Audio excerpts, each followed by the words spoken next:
from good friend right here, Christian Toto at Hollywood in Toto.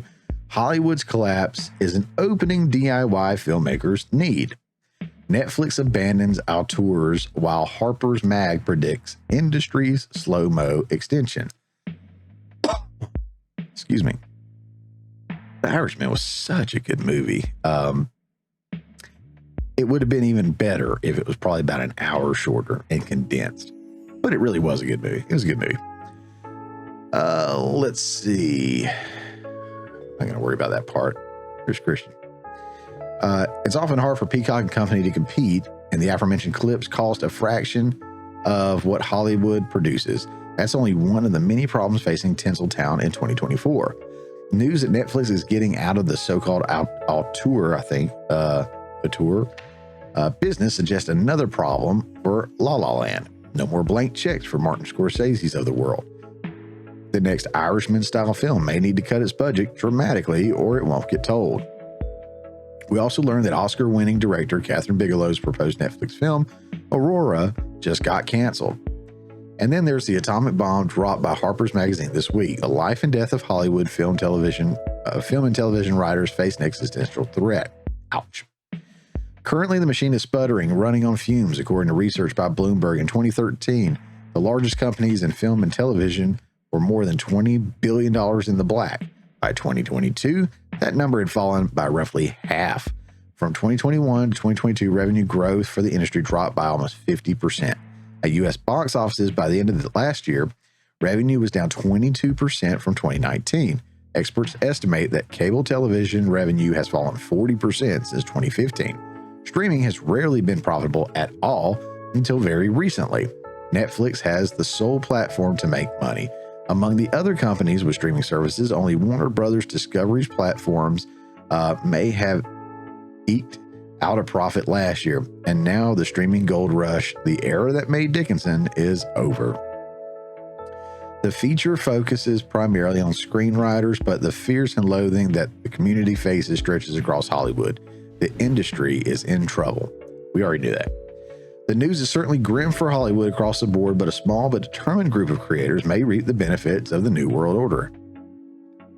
They don't have studio connections or deep-pocketed funders. They are often young, certainly scrappy, and eager to tell their stories in any way possible. This reporter knows an indie filmmaker prepping a release for later this year. The project's budget is microscopic by Hollywood standards, but the finished product is indistinguishable from many films we regularly consume. It's good, period.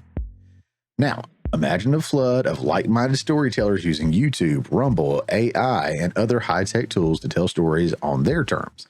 No A-list stars or expensive trailers to bog the creative process down. No studio suits sending them notes on how to water down the experience. No woke mobs eager to cancel them for telling the wrong tales. Just creators creating. They're doing it already. Comedy is Murder produces sketch comedy on par with Saturday Night Live. Indie filmmakers Rob Montz create compelling mini documentaries well worth your time. The flood of new talent will swell as the Hollywood tides recedes. We'll never stop telling stories. The Hollywood we've known for decades may not look the same way it does now, but we'll always have fresh tales to watch. And yes, many of these DIY stories will be difficult to watch, terrible even. A few will be wonderful and draw a sizable crowd. The industry's existential crisis opens the door for storytellers who don't need La La Land's bells and whistles. They just have to get their stories out by any means necessary. I think that's it. Yeah, well, first and foremost, Mr. Toto, Christian Toto, you and I follow each other on Twitter. You mentioned in here that you know an indie filmmaker with a film coming out later this year. I just want you to know, you know too. We're working on a really good short film right now that we'll be wrapping up for the end of the year. We got another short film we'll be working on, and we are currently in pre-production for our first full-length, feature-length indie film. So just FYI, Christian Toto, keep an eye out for us because, you know, I'm keeping an eye out for you too, buddy.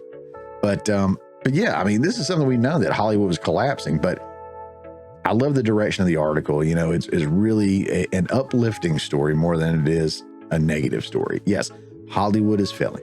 Hollywood's gone woke. Hollywood keeps retelling the same stories over and over again. Hollywood is more concerned with DEI, SJWs, whatever, than telling good stories. And they have everybody and everything getting in the way of telling the good stories that they could. Let's see. As an indie filmmaker and lover of films in general, I'm excited to see this because the art of cinema has become more focused on turning a profit and recreating familiar stories and exploring uncharted territories. I often talk with my filmmaking partner and others about how I felt the 90s and early 2000s were really the last great renaissance for art. And I do feel that way. If you go back and you look at the late 90s or just the 90s in general and the early 2000s, to me, that was the last great art renaissance. From fashion to music to movies to television, the cinematography, storytelling, the dice rolled with, let's take a chance with this. Let's take a chance with that. You see so many franchises born in that time that are still successful today. You see like so many fashionistas out there that were inspired by what they saw in the 90s, and everything now just is so similar. All the attire looks the same. All cars look about the same. All movies and TV shows all look and sound the same, which is a huge pet peeve of mine because I can't hardly hear anything anymore in movies. Their dialogue anyway. The dialogue's down here and all the sound effects are way up here in the music and stuff. Instead of it being like this right here, it's a huge contrast, and it is a huge pet peeve of mine. If I can't hear what you're saying, I don't want to watch your film. Furthermore, most people are shooting on digital cameras now, which is fine. That's what I shoot on. But digital cameras have a very, very small sensor and they require more light. And if you're not ramping up the light, it's going to be a dark image. And there are a lot of movies coming out with massive budgets that are so dark, I can't see anything going on. If I can't hear you and if I can't see you, I'm not going to. I'm not giving you my money to watch your stupid film. I don't care how great the character arc is and stuff. If I can't see it and I can't hear it, I'm not watching it. Indie filmmakers are taking chances. I got a buddy of mine that I helped out. He just made a wrestling comedy feature-length film. I know another guy out in California that made a Christian film that had some of the Baldwins in it, that had it had the dude from Clueless and Scrubs in it. Can't think of his name right off. Oh, I hate that. But it had all kinds of folks in it. It had Joey Fatone in it. I don't know why I know his name, but it had him from NSYNC in it, and it was a great movie, But it was a Christian comedy, and it wasn't over the top cheesy, and other people that I know that are making films, us that are making films, there's stories that are familiar, but yet there are new takes on them. They're different. Sometimes we're way out there in left field. I mean, I think about Ghostbusters coming along, Back to the Future, Jurassic Park, E.T. These were all stories that were outside of your traditional stories. And they took chances, and look how that paid off.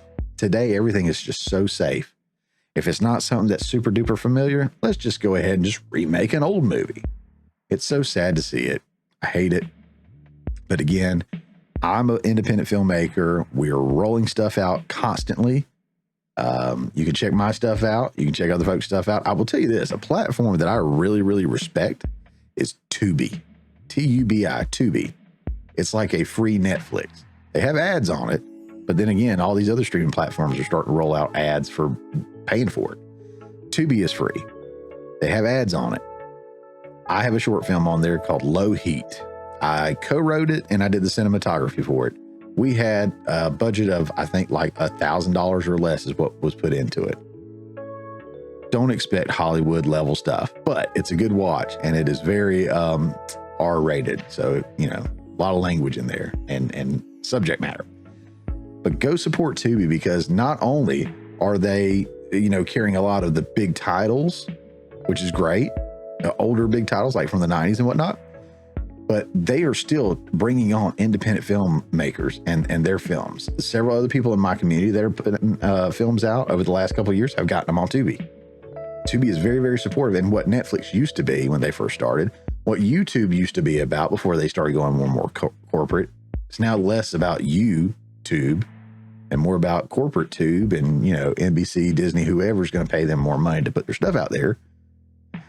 But Tubi does it. So go support those guys. You can get on Roku, other devices, look at them on the computer, whatever. But I do like them and I do support them. So check them out. Hey guys, thanks for checking out this clip from the Morning Mayhem. Remember, this is just a portion of the full show that comes out every Friday morning at 10 a.m. Eastern Time. If you hadn't already, don't forget to subscribe so you don't miss out on any of the full shows or these tasty little nuggets.